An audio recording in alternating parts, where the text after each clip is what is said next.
کیا آپ کے آلے کی مرمت کی ضرورت ہے؟ ہم مفت تشخیص پیش کرتے ہیں، بغیر کسی فون سفر کے آپ کے دروازے سے لے کر واپس کرتے ہیں۔ مرمت سے پہلے قیمت بھیجتے ہیں اور صرف آپ کی منظوری کے بعد آگے بڑھتے ہیں۔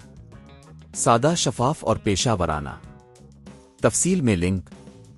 ایسوس RC 71L کی مرمت کے لیے آپ کو کچھ بنیادی چیزیں درکار ہیں: ایک screwdriver set, multimeter, کچھ بنیادی ٹولز اور ایک نئی سرکٹ بورڈ اگر ضرورت ہو۔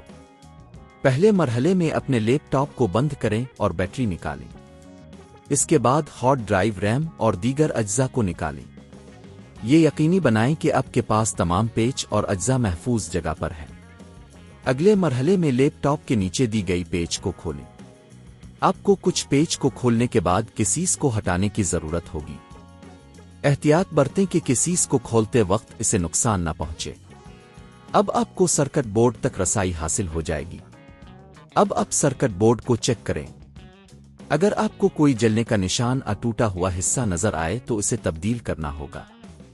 اگر آپ کے پاس متبادل سرکٹ بورڈ ہے تو اسے لگائیں۔ مزید برآں آپ کو ملٹی میٹر سے چیک کرنا ہوگا کہ تمام کنیکشن درست ہیں۔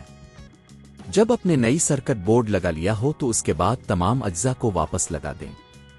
بیٹری کو دوبارہ لگائیں اور لیپ ٹاپ کو آن کریں تاکہ یہ چیک کر سکیں کہ سب کچھ صحیح کام کر رہا ہے یا نہیں۔ اگر آپ نے یہ سب کچھ درست طریقے سے کیا تو آپ کا ایسوس RC 71L دوبارہ کام کرنے کے قابل ہوگا۔ اگر آپ کو کوئی مسئلہ درپیش ہو تو ایک بار پھر چیک کریں کہ کیا تمام کنیکشن درست ہے۔ اگر آپ کو مزید مدد کی ضرورت ہو تو کسی ماہر سے رابطہ کریں۔ یہ مرمت آپ خود گھر پر کر سکتے ہیں، اور اگر آپ کو کسی اجزاء کی ضرورت ہو تو اس کی قیمت تقریباً 2000 سے 5000 روپے ہو سکتی ہے۔ یہ قیمت مختلف دکانوں پر مختلف ہو سکتی ہے۔ کیا آپ کے آلے کی مرمت کی ضرورت ہے؟ ہم مفت تشخیص پیش کرتے ہیں، بغیر کسی فون سفر کے آپ کے دروازے سے لے کر واپس کرتے ہیں۔ مرمت سے پہلے قیمت بھیجتے ہیں اور صرف آپ کی منظوری کے بعد آگے بڑھتے ہیں۔ سادہ، شفاف اور پیشہ ورانہ۔ تفصیل میں لنک۔